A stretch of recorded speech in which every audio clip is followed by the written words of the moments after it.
This is Center Stage, putting lawyers in the spotlight by highlighting attorneys and other industry experts to help take your law firm to the next level.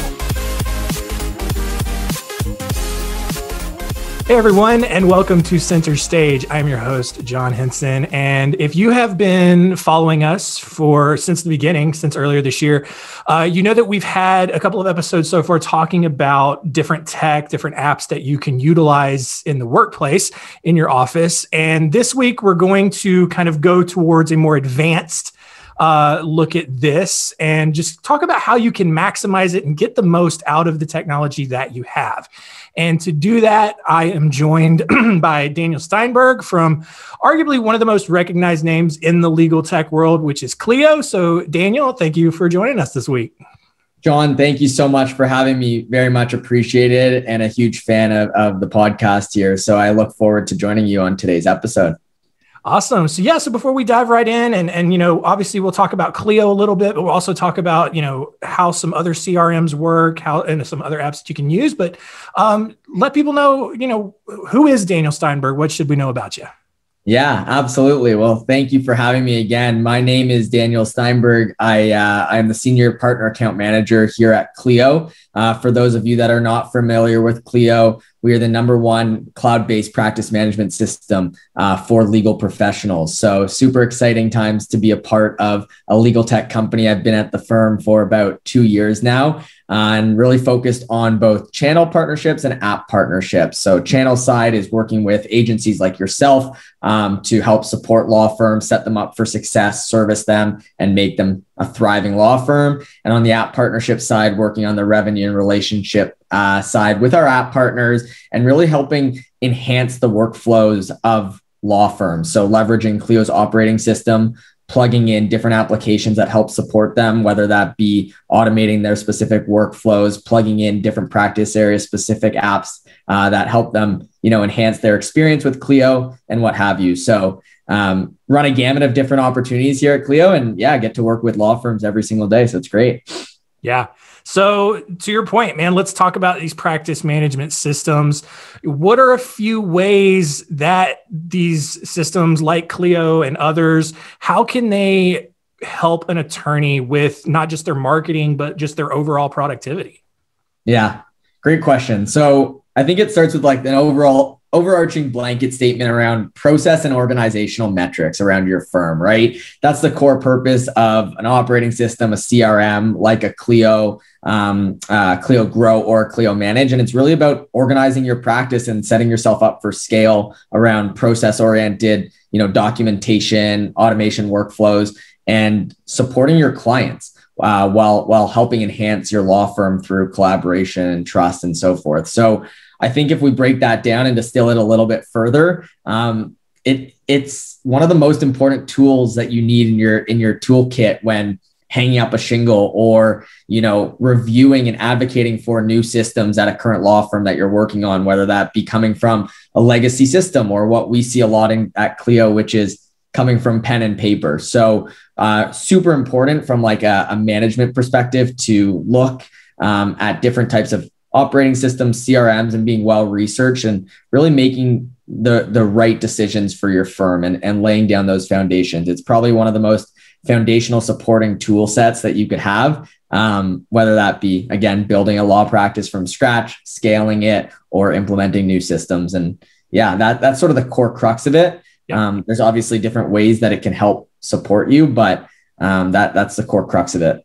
Yeah. So, obviously we're Spotlight Branding, we focus a little, on the marketing side of things. There are obviously several other facets of running a law firm, but when it comes to maybe some of the marketing help, how can a practice management system help with your marketing? Yeah, great question. Well, the nice part about these practice management systems, I look at it two different ways. I look at one being a core operating system and one being sort of your intake CRM and workflow tool.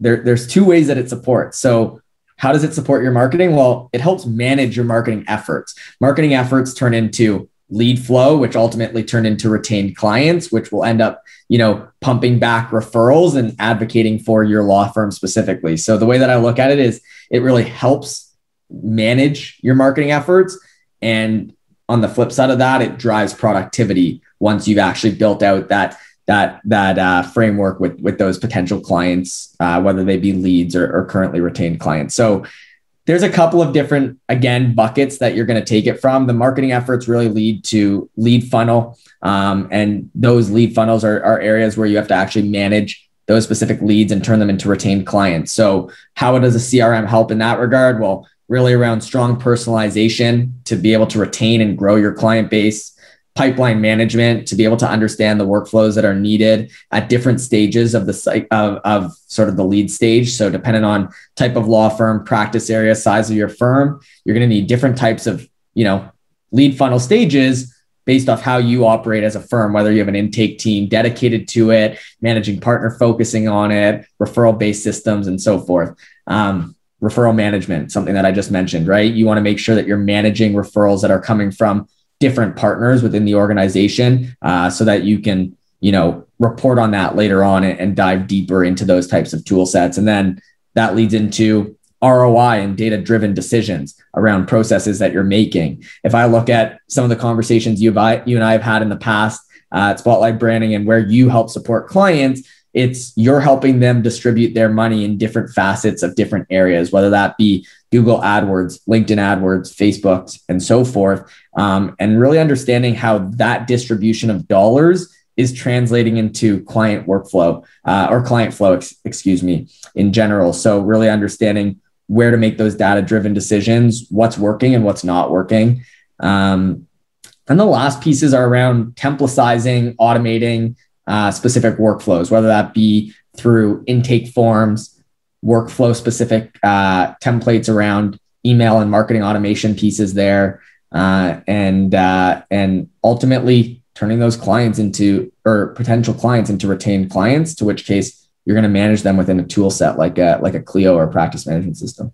Yeah. And one of the things that I hear so many attorneys talk about is, we ask like, how many referrals have you gotten? Or, where do certain clients come from? And a lot of attorneys don't actually have that answer, which I guess, us here, we have a version of a practice management system that we use, and we take notes on everything. We know where every single lead comes in. And, as a marketing company, you would expect that. You would hope that your marketing company has that. But, when you're a law firm and you're doing that, using and maximizing the note taking and just making sure every lead record has as much info as possible, so you can go back and point like, hey, this marketing campaign had a better ROI than this other one. Okay, well, this marketing company got me more results than that marketing company, so I need to do more with, company A.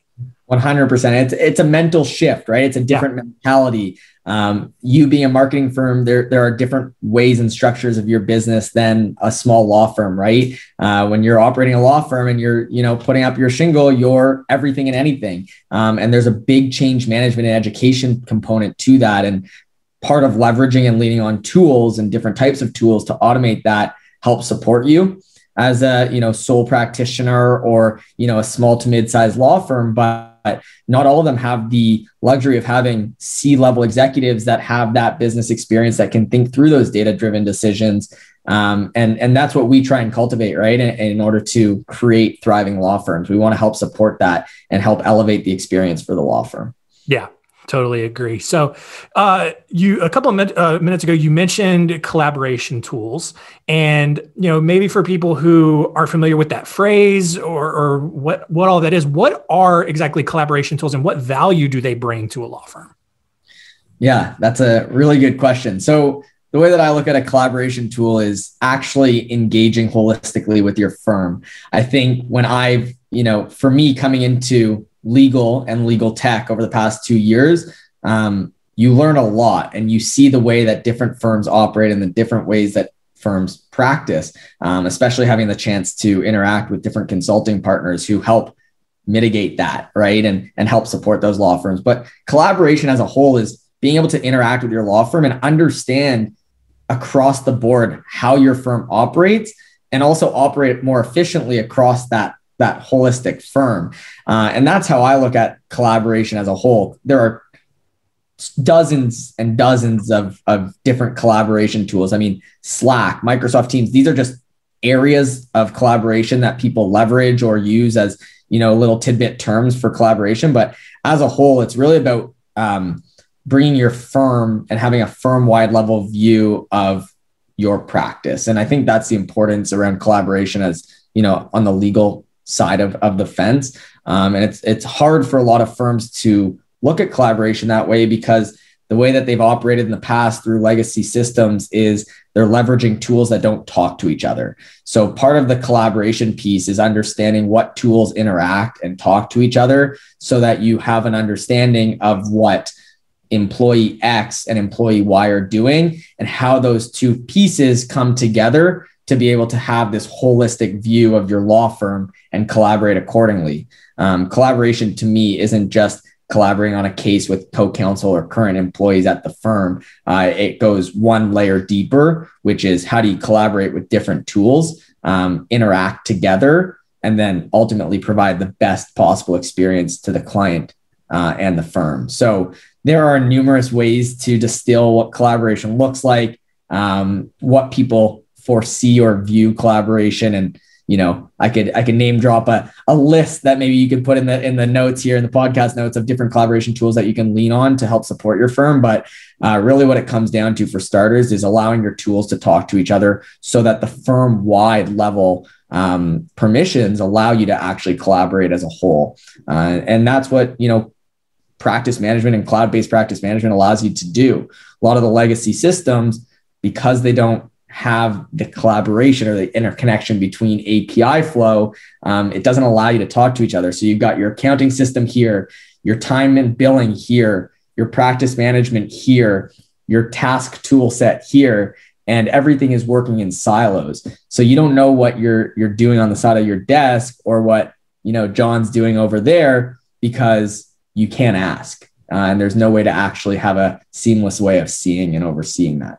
Yeah. And that was one of the things that helped me visualize it. And also to your point about it just being a total mindset shift is, you have these collaboration tools in place.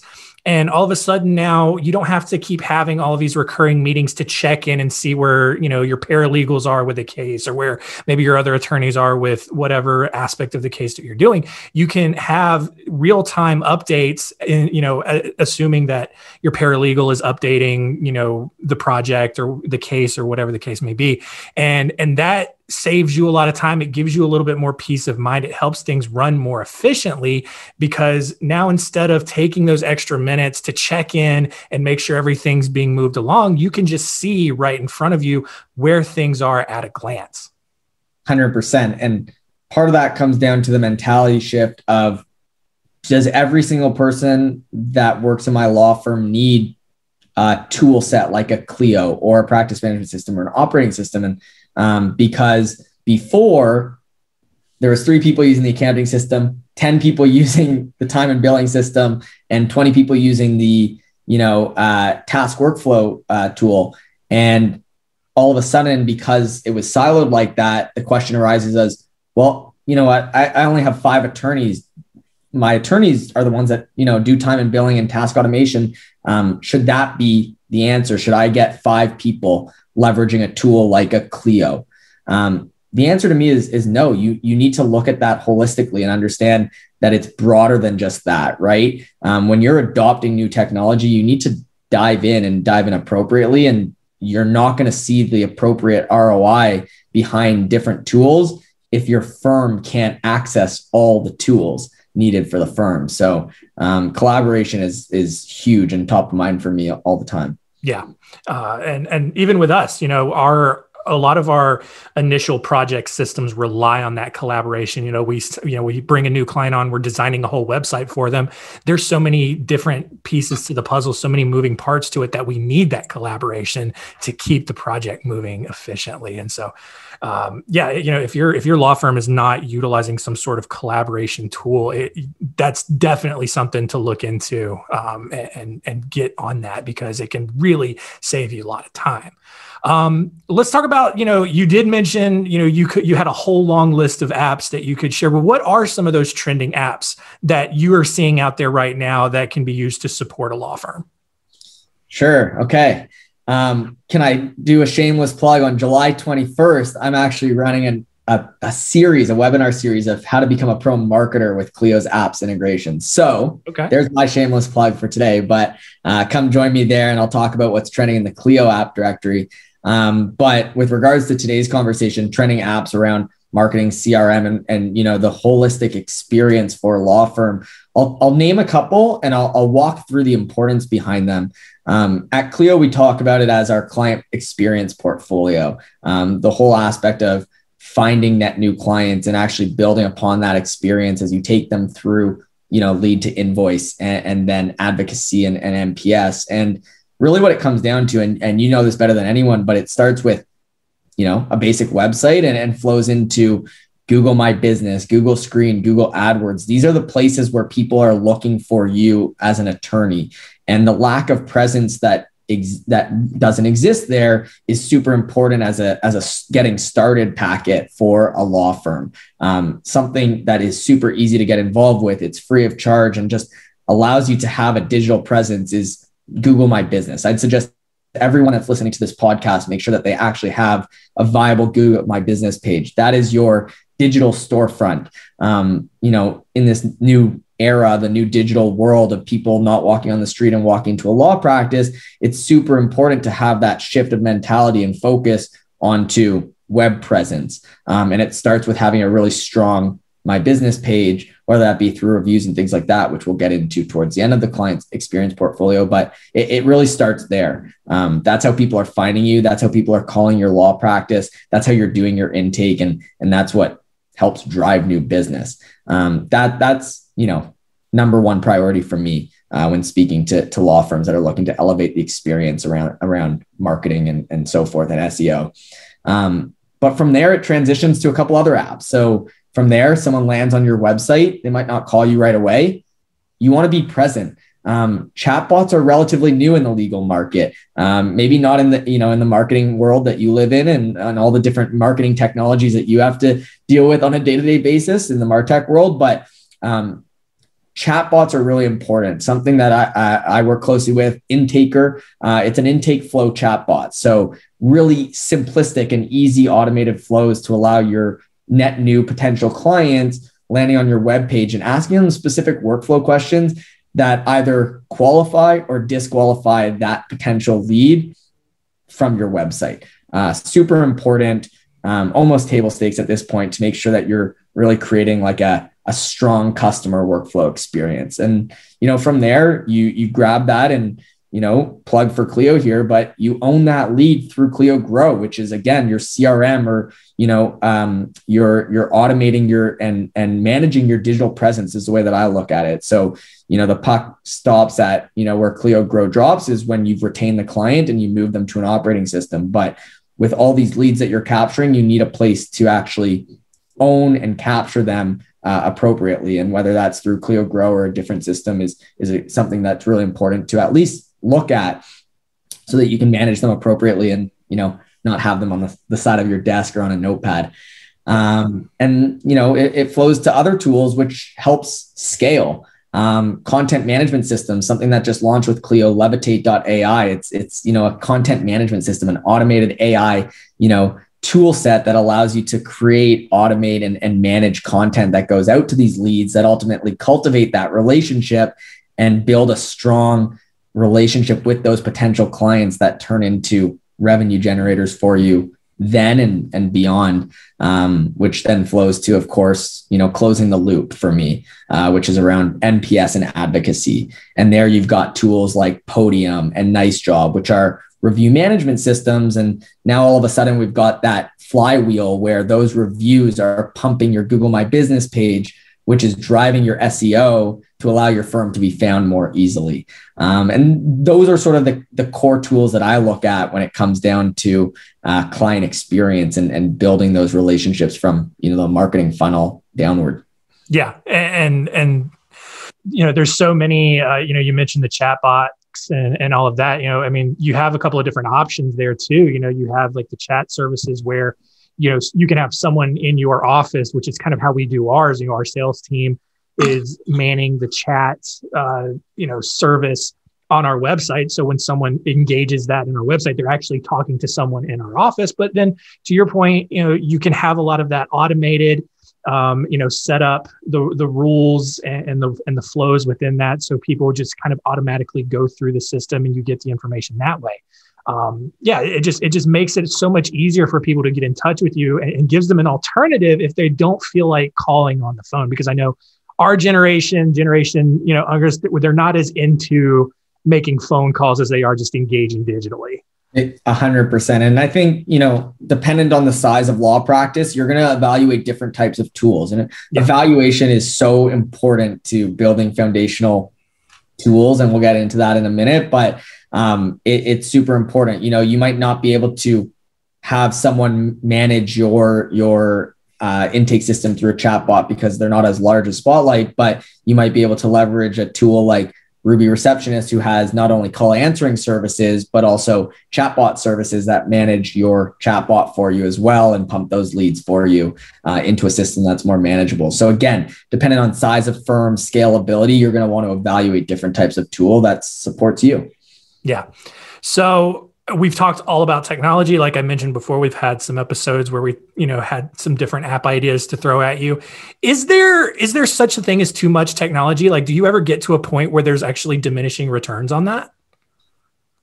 I love technology, so it's hard to say no, but I think the answer is yes and no. You don't want to overwhelm yourself with technology because what tends to happen is you are adopting technology to create these automations and efficiencies, but all of a sudden you're now managing a tech stack that is far beyond the reach that you can actually have a capacity for. So the way that I look at it is there a diminishing return? Potentially, depending on if you're scaling appropriately. I think it's important to have table stake technologies as you're a small type of law firm and allow the technology to scale with you. I think that's a better way of looking at it so that you don't, overwhelm yourself, but also de-automate some of the softwares or systems that you're trying to put in place because it's unmanageable. And obviously, you don't, the reason that there's that diminishing returns is because you'll tend to not see the core ROI of the specific systems, because what tends to happen is if you just implement technology to implement technology, because you heard John and I talk about it today, then your biggest pain point is going to be overlapping technology. And you're going to start adopting things that you have one system, you adopt the next, and some of them actually overlap and do the same sort of thing in a different type of way. So depending on what stage you're at of your law firm or what you need to be automated or size of firm and scale, that's what you have to evaluate so that you make sure you actually get the ROI behind the technology.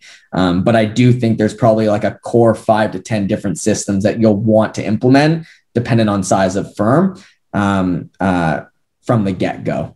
Yeah. And I think, my advice on that has always been, for one, make sure that all of the technology that you want to use talks to each other and integrates with it. I know Clio has a ton of different integrations that can communicate with a bunch of outside apps.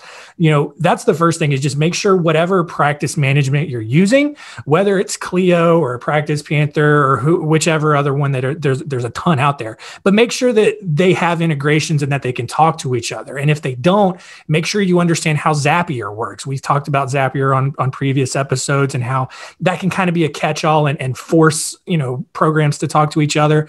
But the other thing is, kind of what you just said is don't overwhelm yourself. Just pick one, start with one, figure that one out. And then once you've got a good rhythm with that one, add the next one and go until, you feel like you've got it rounded out. Exactly. And a plug for my consulting partners, but leverage consultants. They're the knowledge center when it comes down to different types of systems and how to leverage them appropriately. Yeah. If you're leveraging a company like a Spotlight or others in different types of networks, whether that be accounting partners, IT consultants, or, marketing SEO consultants and law consultants like yourself, they're the expert knowledge. They're the knowledge center that can help determine what specific, tools you need to make sure that you're, automating your practice accordingly, and, look into different types of practice area specific pieces of systems, right? When I look at Clio's ecosystem of app partners, there's catch-all systems that can do everything from a broadband perspective, whether you're personal injury firm or a family law office. And then there's really nitty gritty practice area law specific types of integrations that help support specific workflows if you're a personal injury law firm or, again, a family law office. So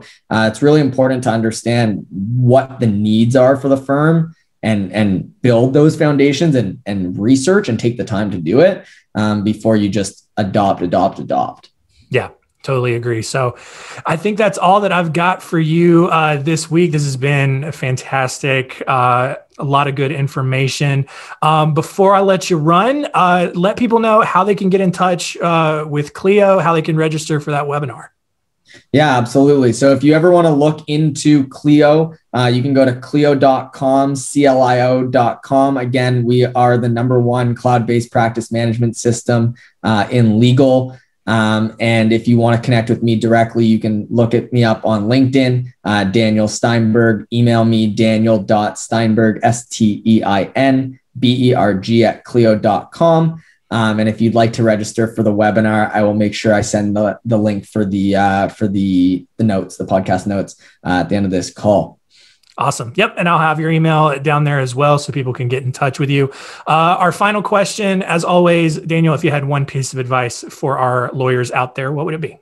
Yeah. Be open to change.